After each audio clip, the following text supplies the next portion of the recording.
Hello friends, मैं हूं पारुल सैनी और स्वागत है आप सभी का विद्यावर्क्स पारुल में। पॉलिटी क्लास की इस सीरीज में कल हमने संविधान की 12 अनुसूचियों को पढ़ा था और आज हम पढ़ेंगे संविधान का चैप्टर नंबर 1। कल मैंने आपको बताया था कि हमारे संविधान में टोटल 22 भाग हैं, 395 अनुच्छेद है, लेकिन वो क्या है, वो नंबरिंग के हिसाब से है। ठीक है, अगर वैसे हम देखेंगे तो टोटल 22 भाग तो है, लेकिन उसमें क्या है, फोर्थ ए हो गया, नाइन्थ ए हो गया, नाइन्थ बी हो गया, 14 ए हो गया। ये क्या है, ये जो चार भाग है ये बाद में संशोधन के बाद जोड़े गए संविधान में। ठीक है, और भाग 7 की अगर हम बात करेंगे, यानी कि चैप्टर जो 7 है वो हटा दिया गया बाद में संशोधन के द्वारा। तो अगर वैसे हम देखेंगे तो टोटल हमारे पास संविधान में कितने भाग है, टोटल हमारे पास 25 है, लेकिन नंबरिंग के हिसाब से आपको कितने मिलेंगे, 22। यानी कि आपको संविधान में जो लास्ट चैप्टर मिलेगा वो कौन सा मिलेगा, 22वां मिलेगा। ऐसे ही हमारे आर्टिकल्स हैं, आर्टिकल्स टोटल कितने हैं हमारे पास, 395 है, यानी कि जो लास्ट आर्टिकल हमारा है वो 395वां है। लेकिन अगर हम नॉर्मली देखेंगे तो इसमें बाद में जोड़े गए 51 ए हमारा हो गया, 243 ए, बी, सी, डी, ऐसे ही बहुत सारे आर्टिकल, ऐसे ही बहुत सारे आर्टिकल्स हैं जो बाद में जोड़े गए। ठीक है, तो हम चर्चा करेंगे भाग 1 के बारे में। भाग 1 क्या बात करता है, यूनियन एंड इट्स टेरिटरी, यानी कि संघ एवं इसका राज्य क्षेत्र। ठीक है, भाग 1 वैसे ज्यादा बड़ा भाग नहीं है, इसमें टोटल 4 आर्टिकल्स हैं हमारे, टोटल 4 आर्टिकल इसमें है। यानी कि अगर हम बात करें आर्टिकल 1, 2, 3, 4 की, तो किसके अंतर्गत आएंगे, भाग 1 के अंतर्गत आएंगे। अब अगर हम देखिए आर्टिकल 1 को, तो आर्टिकल 1 में कहा गया है कि जो भारत है वो राज्यों का संघ होगा। अब देखो यहाँ इस संघ को आप किससे पढ़ोगे, यूनियन से पढ़ोगे। ठीक है, संघ के बेसिकली दो मतलब होते हैं, यूनियन और फेडरेशन। यानी कि संघ को हम क्या बोल सकते हैं, फेडरेशन भी बोल सकते हैं। लेकिन भारत क्या है, भारत एक यूनियन है। देखो फेडरेशन में क्या होता है बेसिकली, कि अगर कोई राज्य चाहे तो वो संघ से अलग हो सकता है। यानी कि अगर हम बात करेंगे अमेरिका की, अमेरिका में टोटल कितने राज्य है, 50 राज्य है। अमेरिका एक फेडरेशन है और उसमें से अगर कोई राज्य चाहे तो वो अलग हो सकता है टाइमली। लेकिन अगर भारत की बात करेंगे तो उस भारत क्या है, एक यूनियन है, राज्यों का संघ है। यानी कि आप यूनियन कहेंगे इसे, यूनियन से कोई भी राज्य अगर चाहे भी तो अलग नहीं हो सकता। आपने देखा भी होगा कि पूर्वोत्तर राज्य से मांग उठती रहती है टाइम टाइम पर कि अलग कर दीजिए या फिर अलग होना है हमें। अब नक्सलवाद वाला एरिया है यहाँ छत्तीसगढ़ झारखंड का, उससे भी मांग उठती रहती है कि अलग होना है हमें, लेकिन वो चाहकर भी अलग नहीं हो सकते। ठीक है, क्यों, क्योंकि भारत क्या है, एक यूनियन है। अगर हम अब हम बात करें आर्टिकल 2 की, तो आर्टिकल 2 में क्या कहा गया है कि जो विदेशी राज्य है, विदेशी राज्य का भारत में आसानी से प्रवेश हो सकता है। यानी कि अगर कोई दूसरा देश है, उसका कोई भूखंड अगर चाहे, उसका कोई राज्य अगर चाहे भारत में मिलना, तो इजीली वो भारत में आ सकता है, उसका प्रवेश हो सकता है भारत में। ठीक है, आर्टिकल 3 की अगर हम बात करेंगे तो वर्तमान राज्यों में परिवर्तन, वर्तमान राज्यों से मतलब क्या है कि जो राज्य भी एग्जिस्ट करते हैं वर्तमान में भारत में, उनके नामों में परिवर्तन, उनकी सीमा में परिवर्तन, वो भी किया जा सकता है इजीली, किसके अकॉर्डिंग, संसद के द्वारा। ठीक है, यानी कि वर्तमान राज्य में जैसे यूपी में आप देखोगे, यूपी से उत्तराखंड अलग हुआ, यूपी से क्या बना हमारा, यूपी से उत्तराखंड अलग हुआ, बिहार से हमारा झारखंड अलग हुआ, और जो मध्य प्रदेश है, मध्य प्रदेश से हमारा छत्तीसगढ़ अलग हुआ। तो वो सब के सब किस में परिवर्तन था, आर्टिकल 3 में, आर्टिकल 3 के तहत उसमें परिवर्तन किया गया था। आर्टिकल 4 की अगर हम बात करेंगे तो आर्टिकल 4 में कहा गया है कि जो आर्टिकल 2 और आर्टिकल 3 में जो भी परिवर्तन किया गया है वो आर्टिकल 368 के तहत संशोधन नहीं माना जाएगा। अब आर्टिकल 368 में क्या है कि इसमें अगर हम कोई भी संशोधन करते हैं, संविधान के किसी भी भाग में हम संशोधन करते हैं, तो आर्टिकल 368 के अंतर्गत आएगा। इसमें क्या है कि राष्ट्रपति के पास पावर होती है, राष्ट्रपति के पास पावर होती है कि वो चाहे तो बिल को पास कर दे और चाहे ना करे। लेकिन आर्टिकल 2 और 3 में राष्ट्रपति के पास ये पावर नहीं होगी कि आप बिल को पास ना करें। अगर हमने आर्टिकल 2 और 3 में संशोधन किया है, यानी कि इसके तहत कोई भी राज्य में परिवर्तन किया है, तो राष्ट्रपति को उसमें क्या करने पड़ेंगे, साइन करने पड़ेंगे। ठीक है, राष्ट्रपति उसमें मना नहीं कर सकता। हालांकि हम पहले सूचना दे देंगे राष्ट्रपति को कि हम ऐसे परिवर्तन करने जा रहे हैं, आप उसमें साइन कर दीजिएगा। ठीक है, अब आपने पढ़ा आर्टिकल 1, आर्टिकल 2, आर्टिकल 3 और आर्टिकल 4। अब हम बात करेंगे भाग 2 की। भाग 2 में क्या दिया गया है? नागरिकता। नागरिकता क्या है? कुछ फैसिलिटीज है जो हर एक देश अपने यहाँ रहने वालों के लिए क्या करता है? प्रोवाइड करवाता है। जैसे मान लीजिए आप किसी घर में जन्म लेते हैं, तो आपको जन्म से ही क्या मिलती है? वहां पर कुछ सुविधाएं मिलती है फ्री में। आपको वहां खाना मिलेगा, आप वहां बोल सकते हो, आप इधर उधर किसी भी कमरे में जा सकते हो। ऐसे ही देश अपने यहाँ जन्म लेने वालों के लिए क्या करता है? कुछ फैसिलिटीज देता है फ्री में। जैसे कि आप देश में रह सकते हो, आप किसी भी राज्य में घूम सकते हो, आप अपना बैंक अकाउंट खुलवा सकते हो, आप एक लिमिटेशन में रहकर किसी का भी विरोध कर सकते हो। तो सब कुछ क्या करता है? एक देश अपने नागरिक को प्रोवाइड करवाता है। ठीक है?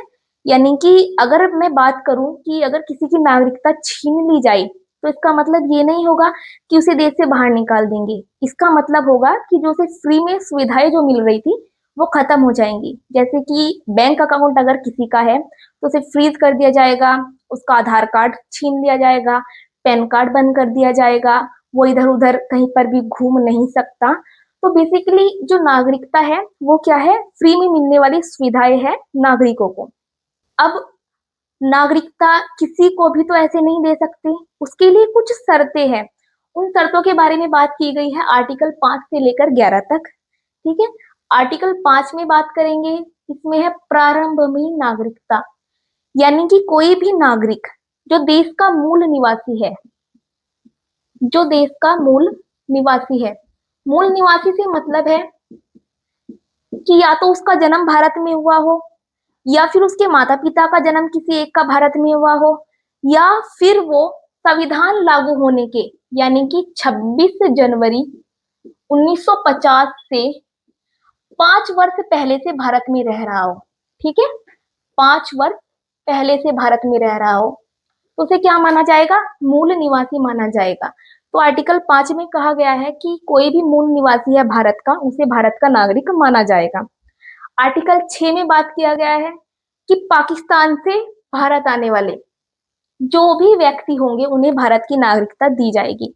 अब जब देश का विभाजन हुआ तो बहुत सारे परिवार ऐसे थे जो पाकिस्तान से भारत आना चाह रहे थे, तो भारत ने उन्हें अलाउ किया कि हाँ आप आ सकते हो, आपको नागरिकता दे दी जाएगी। लेकिन एक टाइम पे क्या हुआ कि कुछ लोग जो भारत आ रहे थे पाकिस्तान से, उन्होंने क्या किया? एक खिलवाड़ करना शुरू कर दिया कि वो पहले पाकिस्तान से भारत आए, फिर 2-4 दिन यहाँ पर रहे, तो उसके बाद फिर वापस पाकिस्तान चले गए। तो उसमें एक लूप होल बन गया था कि ये पता नहीं लग रहा था कि भाई कितने आए हमारे पास नागरिक, कितने नहीं आए। तो सरकार ने एक परमिट लागू किया, एक परमिट सरकार ने लागू किया। परमिट मतलब था कुछ शर्तें, कुछ रोक लगाई सरकार ने, और ये परमिट लागू हुआ 19 जुलाई 1948 को, लगभग आजादी मिलने के लगभग 1 साल बाद। इसमें क्या कहा गया कि कोई भी व्यक्ति अगर पाकिस्तान से भारत आ रहा है तो उसे पहले क्या करना पड़ेगा? 6 महीने तक भारत में रहना पड़ेगा। पहले उसे एक फॉर्म फिलअप करना पड़ेगा, उसके बाद 6 महीने तक पहले भारत में रहना पड़ेगा, फिर उसे नागरिकता दी जाएगी। तो उससे एक थोड़ा सा क्राइटेरिया क्रिएट हुआ कि हाँ इतने नागरिक हमारे पास आ रहे हैं, हम इतने को नागरिकता दे रहे हैं। अब पहले ये 6 महीने था, फिर बाद में 1985 में इसे 6 साल कर दिया गया, फिर बाद में इसे 7 साल किया गया। लेकिन अगर हम बात करेंगे अब सीएए, सीएए 2019 में जो सिटीजनशिप अमेंडमेंट एक्ट जो आया था, उसमें क्या किया गया कि जो माइनॉरिटी कम्युनिटी है किसकी?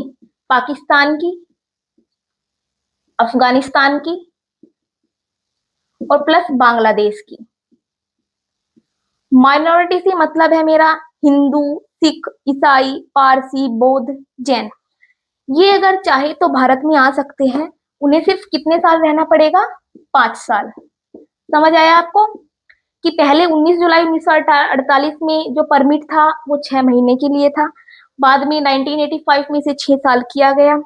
फिर जो सिटीजनशिप अमेंडमेंट एक्ट आया 2019 में, उसमें क्या कहा गया कि जो पाकिस्तान है, अफगानिस्तान है और बांग्लादेश है, इनकी जो माइनॉरिटी कम्युनिटी है वो 5 साल के लिए अगर रहेगी तो उन्हें भारत की नागरिकता मिल जाएगी। अब अगर हम बात करेंगे आर्टिकल 7 की, आर्टिकल 7 में क्या कहा गया है कि कोई व्यक्ति जो इंडिया से पाकिस्तान गया और फिर वापस लौटकर भारत में वापस आ गया, उसके लिए नागरिकता का क्या प्रावधान है कि उसे भी पहले 6 महीने तक रहना पड़ेगा भारत में, उसके बाद आपको नागरिकता दी जाएगी। ठीक है। इंडिया से पाकिस्तान कब गया हो वो? 1 मार्च 1947 में। ठीक है। 1 मार्च 1947 के बाद अगर कोई व्यक्ति भारत से पाकिस्तान गया हो और फिर पाकिस्तान से वापस लौटकर भारत में आया हो तो उसे पहले 6 महीने तक रहना पड़ेगा, उसके बाद उसे नागरिकता दी जाएगी। आर्टिकल 8 की अगर हम बात करेंगे तो इसमें जो विदेश में रहने वाले भारतीय हैं उनके लिए नागरिकता का प्रावधान किया गया है। विदेश में रहने वाले कौन से भारतीय? अब देखो, कोई भी व्यक्ति है वो विदेश में गया क्या करने के लिए? शिक्षा पाने के लिए, रोजगार के लिए, किसी भी वजह से अगर वो विदेश में गया लेकिन नागरिक कहाँ का है? वो भारत का है, तो उसकी नागरिकता बनी रहेगी। ठीक है।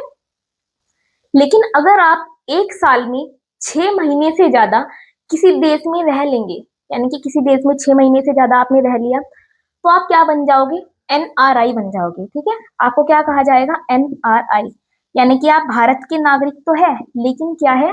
Non resident Indian. ठीक है। नॉन रेजिडेंट इंडियन, आपको क्या कहा जाएगा? NRI कहा जाएगा। लेकिन आपकी नागरिकता पर इसका कोई इफेक्ट नहीं पड़ेगा। आपको सारी फैसिलिटीज प्रोवाइड कराई जाएंगी जो एक नागरिक को मिलती है। ठीक है। आर्टिकल 9 क्या बात करता है? विदेशी राज्य की नागरिकता लेने पर आपकी जो नागरिकता है वो खुद ब खुद समाप्त हो जाएगी। जैसे आपने अगर कहीं दूसरे राज्य में आप घूमने के लिए गए, वहां पढ़ने के लिए गए, रोजगार के लिए गए, लेकिन आपने वहां की क्या ले ली? नागरिकता ले ली, तो आपकी जो नागरिकता है भारत की वो खुद ही समाप्त हो जाएगी। ठीक है। आर्टिकल 10 क्या बात करता है? आर्टिकल 10 कहता है कि नागरिकता बनी रहेगी कब तक? जब तक कि आप कोई देश विरोधी काम ना करो, जैसे कि संविधान का उल्लंघन ना करो, देश को बांटने की बात ना करो, तब तक आपकी नागरिकता बनी रहेगी। ठीक है। इसमें कोई भी हस्तक्षेप नहीं कर सकता। आर्टिकल 11 क्या बात करता है? संसद द्वारा नागरिकता का विनियमन, यानी कि नागरिकता संबंधी कोई भी लॉ है, कोई भी कानून कौन बनाएगी? वो संसद बनाएगी। और उसकी जो रूपरेखा है, इसकी जो रूपरेखा है नागरिकता की, वो कौन तैयार करेगा? हमारा गृह मंत्रालय। ठीक है। रूपरेखा इसकी गृह मंत्रालय बनाएगा। और जो नियम है वो कौन, अंतिम जो उसके हस्ताक्षर होंगे वो किसके होंगे? संसद के होंगे। यानी कि कोई भी व्यक्ति देश का नागरिक रहेगा या फिर नहीं रहेगा, इसका जो अंतिम फैसला है वो कौन करेगी? संसद करेगी। और उसकी रूपरेखा कौन तैयार करेगा? वो गृह मंत्रालय तैयार करेगा। ठीक है। इसका रिवीजन करें अभी। देखो, आर्टिकल 5 में प्रारंभ में नागरिकता, यानी कि जो मूल निवासी है वो भारत का नागरिक रहेगा। आर्टिकल 6 में जो पाकिस्तान से भारत आए उन लोगों के लिए नागरिकता की शर्त है। आर्टिकल 7 में जो इंडिया से पाकिस्तान गए फिर वापस पाकिस्तान से भारत आए उनके लिए नागरिकता है। आर्टिकल 8 की अगर हम बात करेंगे तो विदेश में रहने वाले भारतीयों के लिए नागरिकता है। आर्टिकल 9 की अगर हम बात करेंगे तो विदेशी राज्य की अगर हमने नागरिकता ले ली या फिर विदेशी किसी भी देश की हमने नागरिकता ले ली तो हमारी जो नागरिकता है भारत की वो क्या हो जाएगी? समाप्त हो जाएगी। आर्टिकल 10 की अगर हम बात करेंगे तो नागरिकता बनी रहेगी कब तक? जब तक कि हम कोई भी देश विरोधी काम ना करें। आर्टिकल 11 की अगर हम बात करेंगे तो इसमें संसद द्वारा नागरिकता का विनियमन, यानी कि नागरिकता संबंधी कोई भी कानून हो वो कौन बनाएगा? संसद बनाएगा। याद रखिएगा कि जो नागरिकता का कॉन्सेप्ट है वो हमने कहाँ से लिया है? ब्रिटेन से लिया है। ठीक है। ब्रिटेन से हमने ये नागरिकता का कॉन्सेप्ट लिया है। देखो, जब हम भाग 2 पढ़ते हैं, यानी कि नागरिकता जब हम पढ़ते हैं तो उसके साथ हमें नागरिकता अधिनियम 1955 भी पढ़ना पड़ता है, क्योंकि जो एग्जाम है एग्जाम में अक्सर इससे क्वेश्चन बन जाते हैं। अब नागरिकता पढ़ने के बाद जब हम इसे पढ़ेंगे तो इसमें क्या दिया गया है कि नागरिकता कितने टाइप से हम ले सकते हैं, कितने टाइप से उसको बर्खास्त कर सकते हैं, ये नागरिकता अधिनियम 1955 में दिया गया है। ठीक है। देखो, जब देश आजाद हुआ था तो उस टाइम पे क्या था, कोई भी नागरिकता का प्रोविजन नहीं किया गया था संविधान में। सबसे पहले कब आया वो नियम? 1955 में आया, क्योंकि जो माइग्रेट लोग थे वो क्या करने लगे, भारत में आने लगे, तो उनके लिए कोई ना कोई कानून तो चाहिए था। तो फिर नागरिकता अधिनियम 1955 बनाया गया। इसमें 5 प्रकार से जो नागरिकता थी वो देने की बात कही गई। 5 टाइप में कौन कौन से टाइप है हमारे? पहला है वंश के आधार पर, यानी कि अगर आपके माता पिता में से या फिर दादा दादी में से कोई भी एक भारत का नागरिक है, तो आपको वंश के आधार पर नागरिकता दी जाएगी। सेकंड अगर हम बात करें तो वो थी जन्म के आधार पर, यानी कि अगर आपका जन्म भारत में हुआ हो तो आप भारत के नागरिक माने जाएंगे। ठीक है। थर्ड थी हमारी अर्जित भूमि के द्वारा। अर्जित भूमि से मतलब है कि भारत अगर किसी भी विदेशी राज्य का अधिग्रहण करे, यानी कि उसे अपने आप में मिला ले, तो वहां के जो नागरिक होंगे वो भारत के नागरिक स्वतः ही बन जाएंगे। जैसे सिक्किम में हुआ था। सिक्किम को कब मिलाया गया था भारत में? अभी मैंने आपको बताया था 19 जुलाई 1975 को सिक्किम को भारत में मिलाया गया था। तो उसके जो नागरिक थे वो स्वतः ही भारत के नागरिक माने गए, क्योंकि वो क्या की थी, भारत ने अर्जित की थी भूमि। ठीक है। या फिर अब अगर हम बात करें कि पाकिस्तान से अगर हम कोई भी एरिया ले, तो उसके जो नागरिक होंगे वो भारत के नागरिक स्वतः ही बन जाएंगे। फोर्थ है हमारा पंजीकरण के द्वारा, यानी कि पंजीकरण से मतलब है कि कोई भी व्यक्ति अगर पंजीकरण के द्वारा भारत का नागरिक बनना चाहता है, तो उसे पहले 7 साल तक भारत में रहना पड़ेगा। कितने साल तक?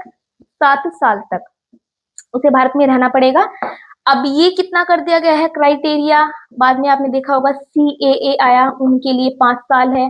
किनके लिए? जो पाकिस्तान, भारत, बांग्लादेश, इनकी जो माइनॉरिटी है उनके लिए 5 साल किया गया है। NRC आया। ठीक है। अब देखो, देसीकरण से अगर हम बात करेंगे, देसीकरण का मतलब है कि आपको 12 साल तक पहले भारत में रहना पड़ेगा, उसके बाद आपको नागरिकता दी जाएगी। इन 12 साल का मतलब है कि आप अगर भारत में नौकरी कर रहे हो, यहाँ पर शिक्षा प्राप्त कर रहे हो, तो आपको फिर देसीकरण द्वारा नागरिकता दी जाएगी। देसीकरण में एक और क्राइटेरिया क्या है कि अगर आप विज्ञान, साहित्य, दर्शन इनके भी विद्वान हो, ठीक है, तो भी आपको भारत क्या कर देगा, अपनी नागरिकता दे देगा। जैसे नासा है, नासा से कोई साइंटिस्ट अगर भारत में आना चाहे, तो भारत उसको इजीली अपनी नागरिकता प्रोवाइड करा देगा, क्योंकि इसमें क्या है, भारत का भी फायदा है। कोई एक जाना माना व्यक्ति भारत में आकर नागरिकता ग्रहण कर रहा है, तो उससे भारत की ही प्रसिद्धि होगी। ठीक है। तो देसीकरण द्वारा भी नागरिकता दी जा सकती है। अब हम बात करेंगे कि नागरिकता कितने प्रकार से खत्म हो सकती है, तो उसके 3 टाइप है। पहला है हमारा स्वैच्छिक त्याग, यानी कि कोई नागरिक अगर चाहे वो अपनी मर्जी से भारत की नागरिकता का त्याग कर सकता है, इसे हम बोलेंगे स्वैच्छिक त्याग। सेकंड अगर हम बात करेंगे वो होगी बर्खास्तगी। कोई नागरिक अगर किसी दूसरे देश की नागरिकता ग्रहण कर ले, यानी कि भारत का कोई व्यक्ति अगर दूसरे देश की नागरिकता ग्रहण कर ले, तो उसकी नागरिकता क्या हो जाएगी, वो बर्खास्त हो जाएगी। थर्ड अगर हम बात करेंगे वंचित किए जाने पर, किसके द्वारा? संसद के द्वारा। ठीक है। इसका क्या मतलब है कि अगर कोई व्यक्ति किसी दूसरे देश का साथ देता है, किस टाइम पर? युद्ध के टाइम पर, या फिर भारत विरोधी कोई काम करता है, संविधान का अपमान करता है, तो संसद क्या कर देगी, उसकी नागरिकता से वंचित कर देगी। तो हमने क्या पढ़ा अभी, 5 टाइप से नागरिकता अधिनियम 1955 के अकॉर्डिंग नागरिकता दी जा सकती है, और 3 प्रकार से क्या कर सकते हैं, हम उसको खत्म कर सकते हैं। ठीक है। तो आज की इस वीडियो में हमने टोटल 3 टॉपिक्स को कवर किया। पहले टॉपिक था हमारा भाग 1, जिसमें संघ एवं इसके राज्य क्षेत्र की चर्चा की गई थी। दूसरे टॉपिक में हमने पढ़ा भाग 2, जिसमें नागरिकता का प्रावधान था। तीसरे टॉपिक में हमने पढ़ा नागरिकता अधिनियम 1955। ठीक है। आप इन टॉपिक्स को दोबारा से वीडियो देखकर रिवाइज कर लीजिएगा। अगर आपको लेक्चर समझ में आया हो तो प्लीज वीडियो को लाइक कीजिएगा, शेयर कीजिएगा एंड चैनल को सब्सक्राइब कीजिएगा। धन्यवाद।